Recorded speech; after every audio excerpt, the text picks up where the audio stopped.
Assalamualaikum warahmatullahi wabarakatuh. Selamat pagi, salam sejahtera bagi kita sekalian. Shalom, salve, Om Swastiastu, Namo Buddhaya, salam kebajikan. Yang saya hormati Ketua Majelis Permusyawaratan Rakyat Republik Indonesia, Saudara Ahmad Muzani, para Menteri, Panglima TNI, Kapolri, Kepala Badan, Wakil Menteri dan seluruh anggota Kabinet Merah Putih yang hadir hari ini, Menko Politik dan Keamanan Jenderal TNI Purnawirawan Jamari Caniago, Menteri Sekretaris Negara Saudara Prasetyo Hadi, Menteri Luar Negeri Saudara Sugiono, Menteri Lingkungan Hidup yang sekaligus adalah Ketua Umum Konfederasi Serikat Pekerja seluruh Indonesia.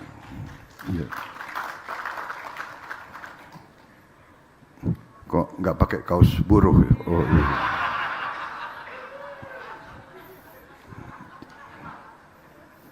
Kapan terakhir di penjara? Bolak-balik masuk penjara. Sekarang jadi menteri.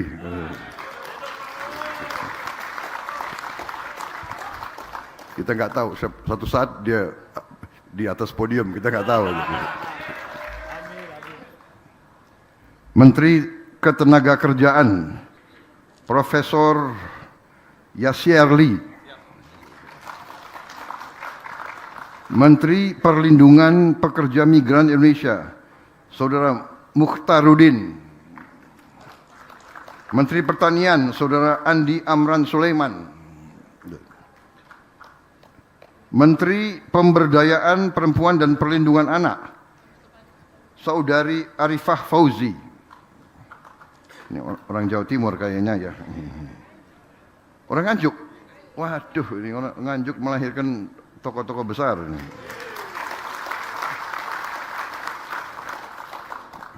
Harus cari sungai mandi di Sungai Nganjuk itu. Nanti kau jadi tokoh besar. Ayo, siapa yang mau jadi presiden? Malam-malam ke Nganjuk, biar nggak ada wartawan yang lihat. Kapolri Jenderal Polisi Listio Sigit Prabowo. Panglima TNI Jenderal TNI Agus Subianto. Kalau mereka berdua itu Prabowo Subianto, jadi nggak tahu ya. Tondo-tondo dari langit. Kepala Staf Kepresidenan Jenderal TNI Purnawirawan Dudung Abdurrahman. Oh, mantan KSAD, ya. Penampilan masih kayak Danyon aja kau itu.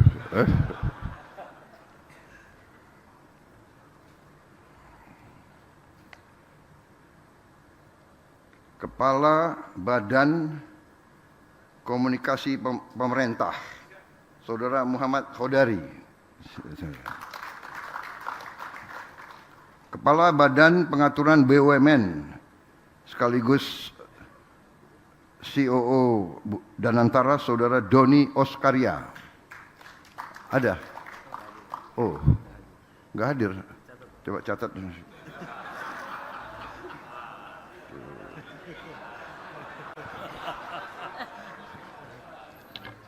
Nanti menghadap saya. Menghadap nggak dapat bonus. Jadi menghadap itu ada dua macam. Kalau prestasi menghadap, kalau ada masalah menghadap juga. Tapi nggak pasti dia sibuk mengatur-mengatur. Orang kerja keras. Saking kerja kerasnya masuk rumah sakit dia.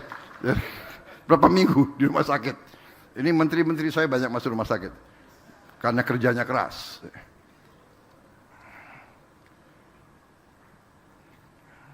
Wakil Menteri Ketenagakerjaan, Saudara Afrian Shah Nur.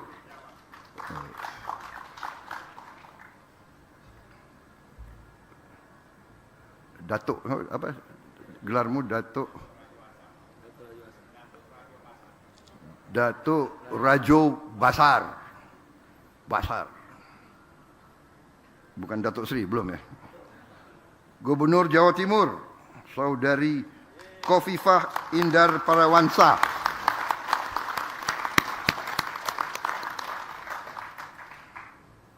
Bupati Kabupaten Nganjuk, Saudara Marhain Jumadi.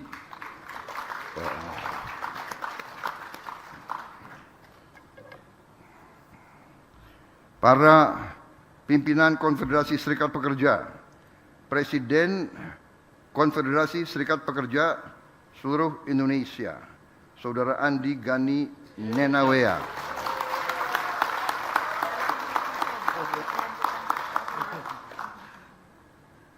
Yang satu ketua umum, satu presiden. Saudara kandung, Pak. Saudara kandung. Presiden Konfederasi Serikat Buruh seluruh Indonesia, KSBSI, Saudari Eli Rosita Silaban.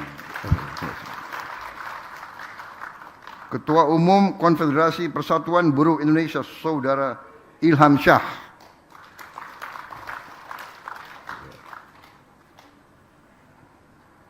Rusdi, kau jadi apa, Rus?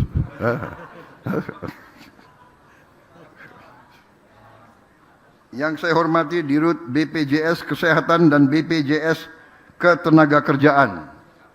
Terima kasih. Yang saya hormati perwakilan organisasi Perserikatan Buruh yang hadir. Yang saya hormati perwakilan dari International Labour Organization. Thank you very much for attending. Ya. Yang saya banggakan, para buruh pabrik, para pekerja bangunan, para pengemudi becak, para buruh tani, buruh perikanan, dan para pekerja buruh dari seluruh Indonesia yang hadir dan dimanapun Anda berada. Oh iya, ini dibisikin Ketua Majelis Ulama Indonesia hadir, Bapak Kiai Haji Nur Iskandar. Saya terima kasih.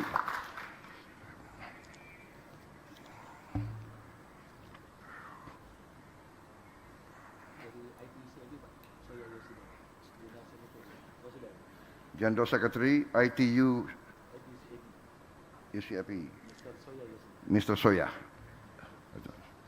Terima kasih. Ini banyak sekali, ada 38 ketua-ketua afiliasi. Perlu saya sebut satu-satu? Tidak perlu. Nanti tersinggung. Enggak. Awas ya kalau tersinggung. Enggak, tanpa mengurangi rasa hormat saya semuanya.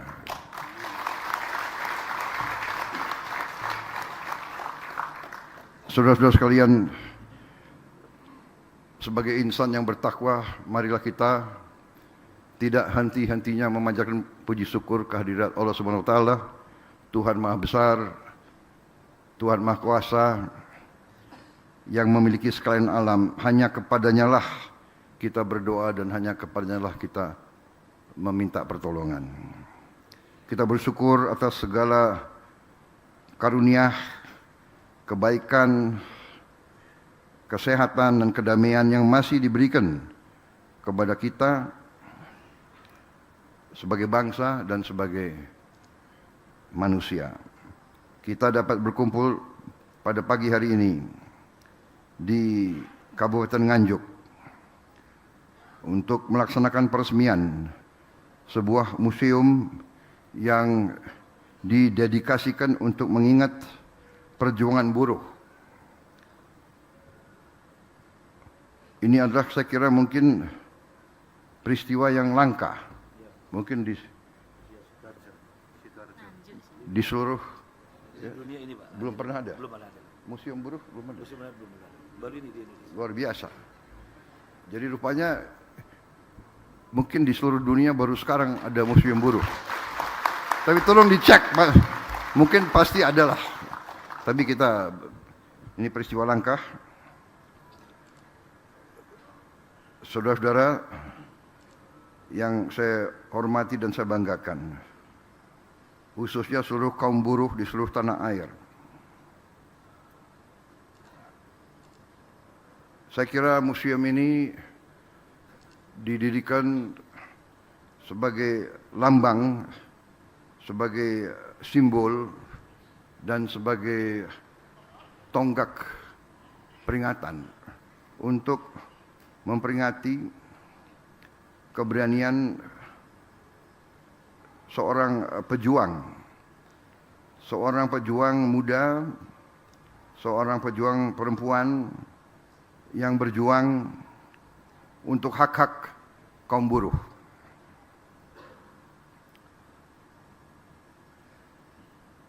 Perjuangan tersebut adalah lambang dari perjuangan semua mereka-mereka yang berada di pihak yang lemah. Orang-orang miskin, orang-orang yang tidak punya kekuasaan, orang-orang yang tidak punya kekuatan. Saudara-saudara, mungkin bangsa generasi sekarang dari bangsa kita mungkin perlu ingat bahwa mendirikan sebuah negara, mendirikan suatu bangsa adalah suatu usaha yang panjang, usaha yang penuh kesulitan, penuh tantangan. Dan kita juga harus mengerti bahwa dalam bernegara terjadi berbagai falsafah bernegara. Sesungguhnya peristiwa Marsinah yang dibunuh secara keji karena memperjuangkan kaum buruh pabrik suatu perusahaan, sesungguhnya sama sekali tidak perlu terjadi. Karena negara kita dirikan dengan falsafah dasar Pancasila. Itu adalah kecemerlangan pendiri bangsa kita. Dan itu tertera dalam undang-undang dasar kita, dalam pembukaannya, dan itu adalah konsensus, kesepakatan. Kita bisa bersatu antara lain karena Pancasila. Ratusan suku bangsa yang berbeda-beda, bahasanya daerah berbeda-beda, agama berbeda-beda, ras berbeda-beda, kita bisa bersatu. Kita hadapi penjajah luar biasa. Pemenang Perang Dunia Kedua, Inggris kembali untuk membuka jalan Belanda untuk berkuasa kembali. Kita hadapi Jepang, kita hadapi berbagai usaha dari negara-negara besar untuk memecah Indonesia. Sejarah sekarang membuka bahwa pemberontakan-pemberontakan itu disponsor oleh kekuatan-kekuatan besar di dunia. Dalam Pancasila itu tertera jelas-jelas. Selain memang ya sila-sila 1, 2, 3, 4, sila kelima keadilan sosial bagi seluruh rakyat Indonesia. Jadi sebetulnya kalau ini difahami bahwa kita ini negara kekeluargaan. Dalam pasal 33 juga disebut bahwa perekonomian kita disusun atas dasar atas asas kekeluargaan. Yang kaya harus narik yang miskin, yang kuat bantu yang lemah. Ini kekeluargaan. Buruh adalah anak-anak bangsa. Petani adalah anak bangsa. Nelayan anak bangsa. Semuanya. Para pemimpin, para politisi, para birokrat hanya petugas, hanya penerima mandat,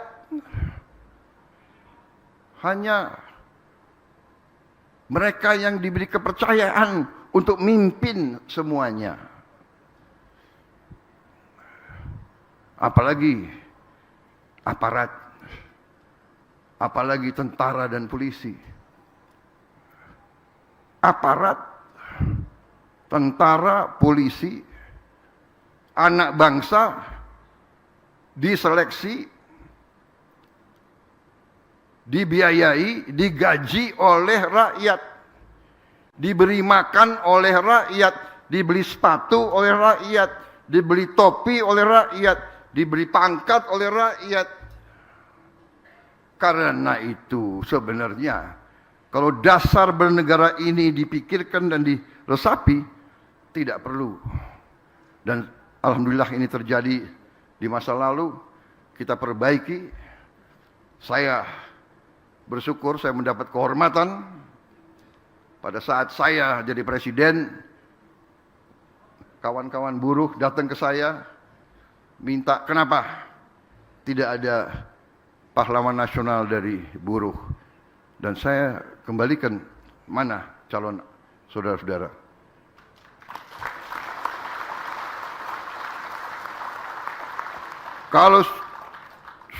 Kalau kaum buruh, kalau sepakat mengajukan calon, saya akan angkat jadi pahlawan nasional.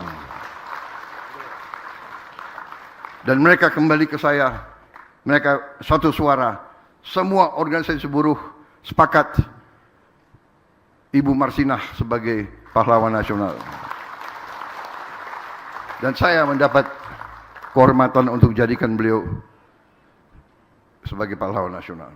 Dan waktu itu mereka lagi minta, ini buruh mintanya banyak sekali gitu. Ya kan?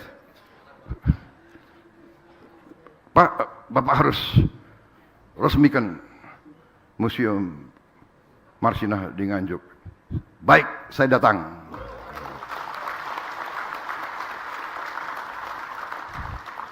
Tentukan tanggalnya lagi. Mei 1 kan Hari Buruh Internasional, May Day di Monas. Mintanya tanggal 2. Harus tanggal 2.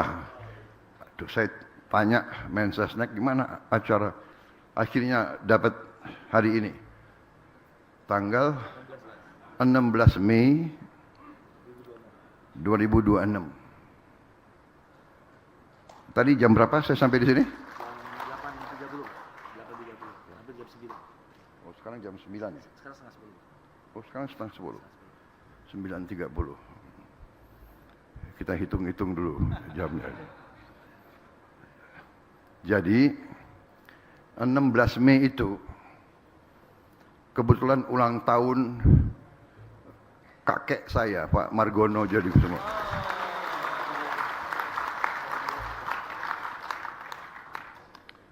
Dan dari dulu beliau selalu memperjuangkan koperasi. Jadi habis ini saya akan ke peresmian koperasi desa dan kelurahan Merah Putih seluruh Indonesia. Kita akan resmikan 1.000 lebih koperasi hari ini.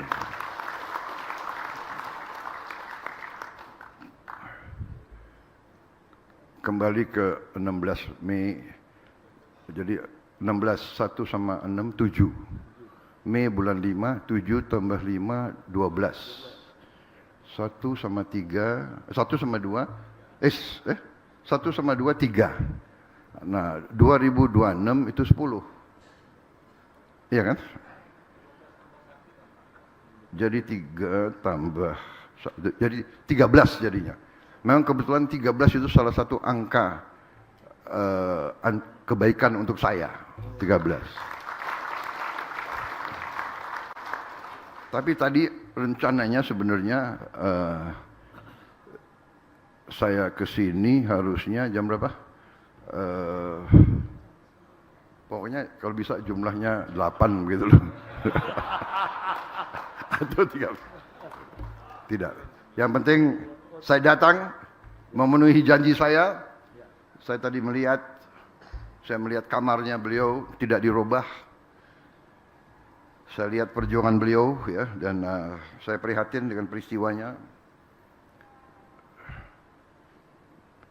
bahwa ada seorang atau pimpinan, pimpinan pengusaha yang punya pemikiran-pemikiran yang jahat demi keuntungan yang besar. Ini tidak sesuai dengan dasar berdirinya Republik kita. Karena itu sekarang pun saya mimpin, saya ingin tegakkan Undang-Undang Dasar kita, saya ingin tegakkan Pancasila, bahwa Indonesia ini negara kekeluargaan. Kepada para pengusaha saya mengajak, ayo bersama-sama menjadi Indonesia Incorporated. Indonesia Incorporated sebetulnya artinya adalah negara kekeluargaan. Jadi semua bangsa ini satu korporasi. Semua bangsa ini. Artinya seluruh rakyat Indonesia adalah pemegang saham dalam seluruh kekayaan bangsa Indonesia. Semua rakyat Indonesia berhak atas kekayaan tersebut. Dan semua pemimpin bertanggung jawab di setiap lapisan untuk memperjuangkan ini dengan semua kekuatan dan keberanian yang ada pada dirinya. Bukan sebaliknya. Bukan pemimpin, bukan pejabat, bukan mereka yang dipilih, malah berkolusi untuk menghilangkan hak rakyat atas kekayaan seluruh Indonesia. Saudara-saudara sekalian, ini perjuangan kita bersama. Sekali lagi, tidak benar bahwa saya anti mekanisme pasar bebas. Saya tidak anti mekanisme pasar bebas. Hanya saya mengerti bahwa pasar bebas bisa diselewengkan.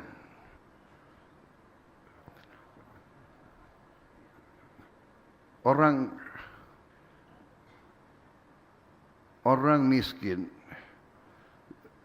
suruh bersaing sama mereka pemodal yang sangat besar, suruh bersaingnya gak bisa. Tak mungkin itu. Di sini negara kekeluargaan. Di sini negara Pancasila. Pemerintah harus bersikap. Pemerintah harus intervensi. Pemerintah harus membela rakyat yang paling miskin. Kalau bahasa asingnya, bahasa kerennya itu namanya affirmative action. Kalau mereka bisa affirmative action, kenapa kita tidak affirmative action untuk membela kita? Ya, jadi kita terbuka. Ayo, sama-sama. Ini perjuangan kita bersama, dan ini lambangnya adalah Ibu Marsina, ya.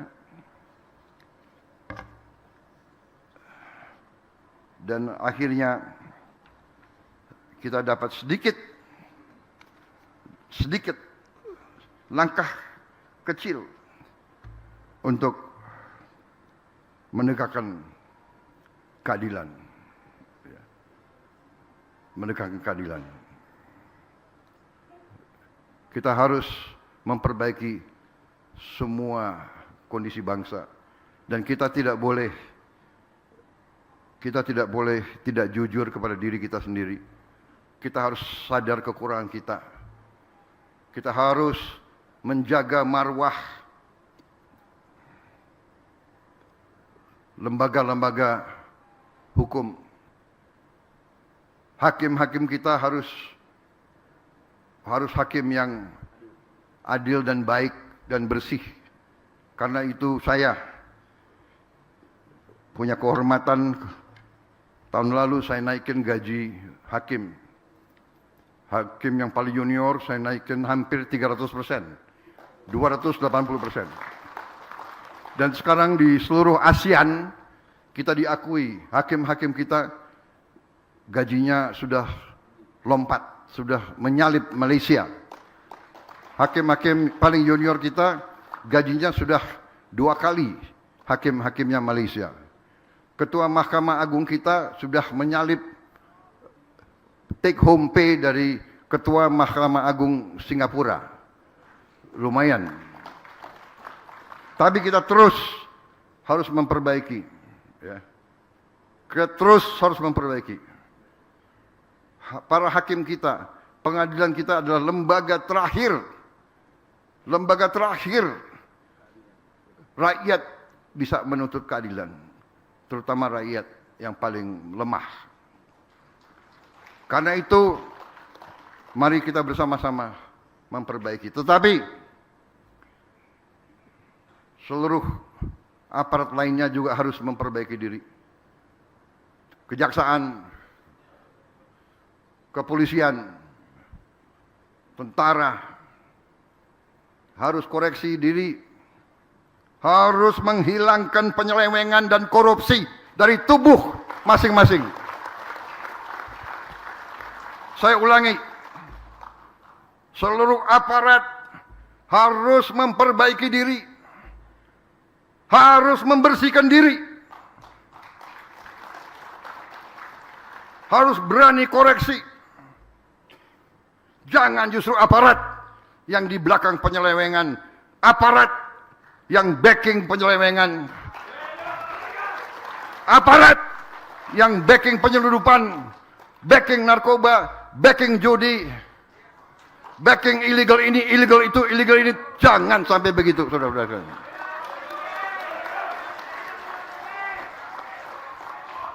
Saya menghimbau atas nama rakyat.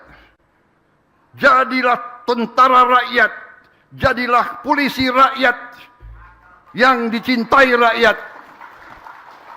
Dan ini sudah dirintis oleh pimpinan TNI dan pimpinan kepolisian. Saya lihat, saya ditanya, saya diejek di negara-negara lain. Saya memang kenyang diejek, nggak apa-apalah, biar aja. Paling diejek, ya kan? Rakyat yang susah lebih menderita tiap hari. Kalau aku diejek, ya kan?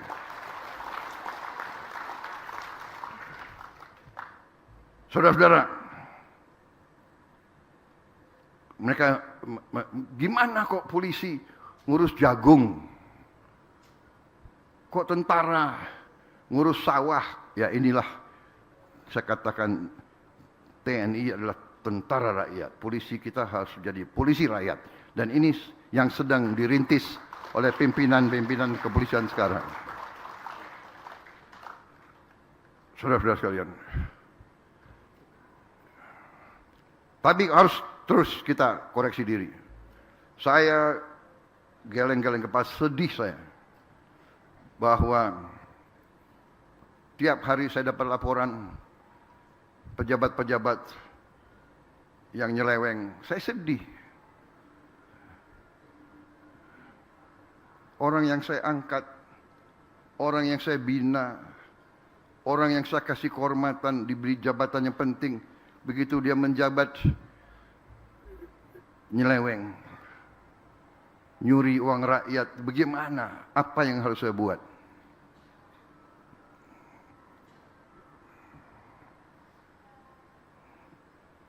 Kepala BPKP, ya, Badan Pemeriksaan Keuangan Pemerintah, datang ke saya agak gemeter. Heran saya, kenapa stres dia dulu.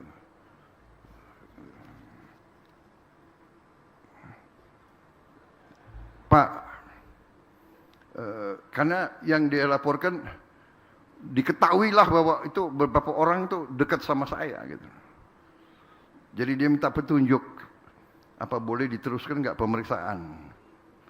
Karena dia tahu ini dekat sama presiden. Dia lihat saya hati, masalahnya apa? Bagaimana Pak petunjuk? Teruskan pemeriksaan. Tidak ada, nggak ada. Mau orang Prabowo, bukan orang Prabowo, dekat sama saya, ya nggak ada urusan. Kalau ada indikasi, terus periksa. Justru kalau diberi kehormatan harus lebih hati-hati dan lebih jaga. Ya. Bukan diberi wewenang kepercayaan, malah merasa adigung, merasa di atas dan merasa negara ini bodoh. Saudara-saudara, saya heran kalau hari gini masih ada yang nyoba-nyoba ya, apa itu di aparat ya. Saya heran.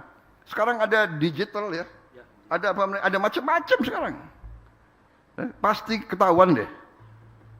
Ya, saya sedih. Di ujung puncak karier, yang paling saya sedih adalah nanti anak dan istrinya.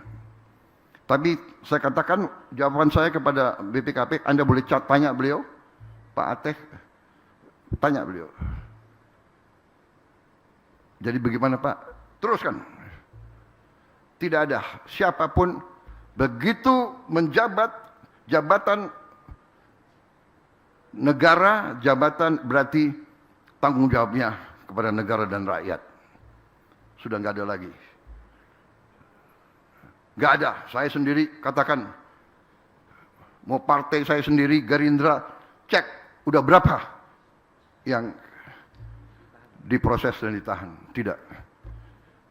Justru harus memberi contoh.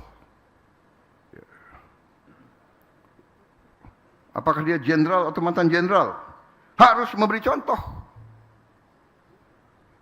Dulu kamu jago perang, ya sekarang buktikan ke rakyat bahwa kamu selesaikan karier kamu dengan tetap kehormatan. Bukan. Enggak, ini saya sampaikan karena saya, ya kalau saya dapat laporan, ya kan apa yang harus saya buat? Nanti geremeng-geremeng, sakit hati, ya kan? Suruh kembaliin yang dia dapat secara tidak halal, nggak mau, ya sudah. Kamu urusan sama kejaksaan sana, saya serahkan. Jadi saudara-saudara, hari ini terima kasih. Saya diundang ke sini. Saya waktu itu masih muda, ya, waktu itu. Saya dengar-dengar peristiwa di Jawa Timur, tapi saya tidak mendalami.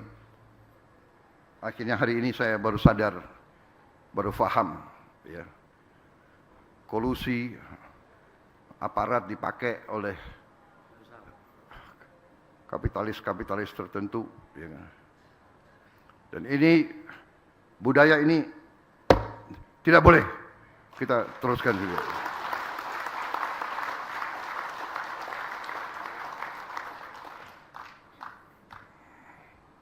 Semua aparat dari yang tertinggi sampai yang terendah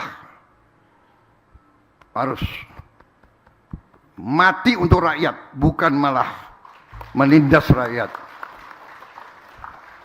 Saya tidak mau dengar lagi Panglima TNI Kapolri, saya tidak mau dengar lagi ada aparat ya, yang tidak menegakkan hukum, keadilan dan kebenaran.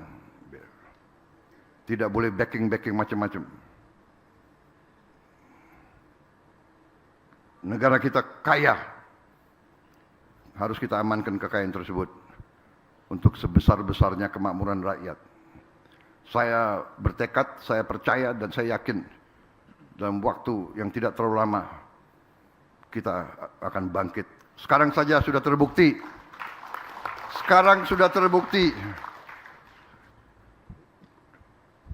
banyak negara yang kesulitan, yang panik karena perang di Timur Tengah, Selat Hormuz ditutup. 20% BBM dunia lewat Selat Hormuz. Berarti pupuk terpengaruh karena banyak pupuk berasal dari minyak dan gas. Pupuk dari urea ya. Urea sangat dibutuhkan.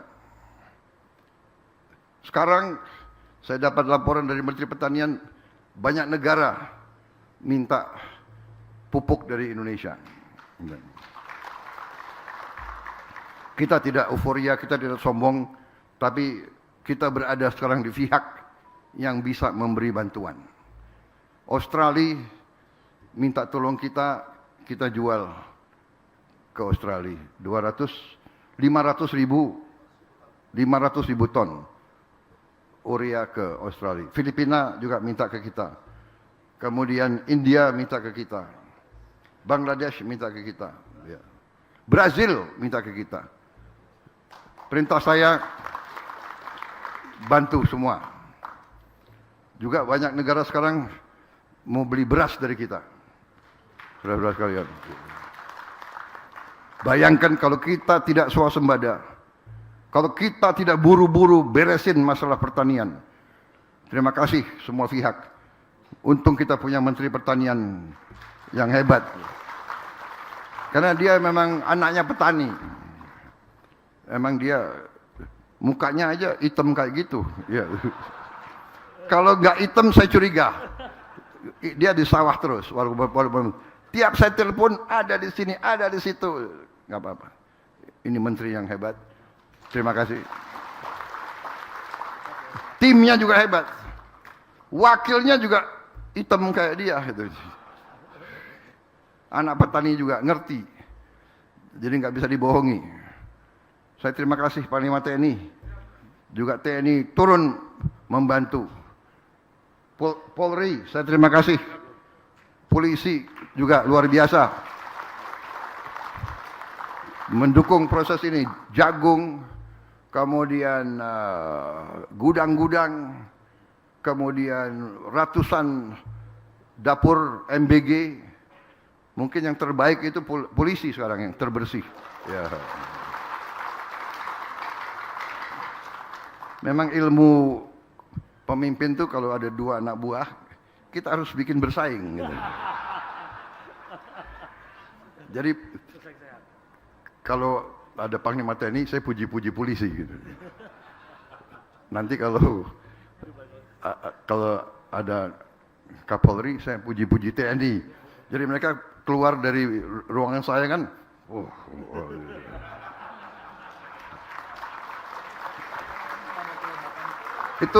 itu ilmu komandan itu. Ya. Jadi membuat menteri-menteri kan juga di Saudara, ini kenapa saya diminta sambutan? Kalau saya dikasih sambutan podium bisa nggak berhenti-berhenti nih. Wah, tapi pinter panitia, nggak ada kopi, nggak dikasih kopi. Saudara-saudara, terima kasih. Saya terima kasih dan percayalah kaum buruh, ya percayalah semuanya. Faham saya adalah faham pendiri bangsa kita. Ya.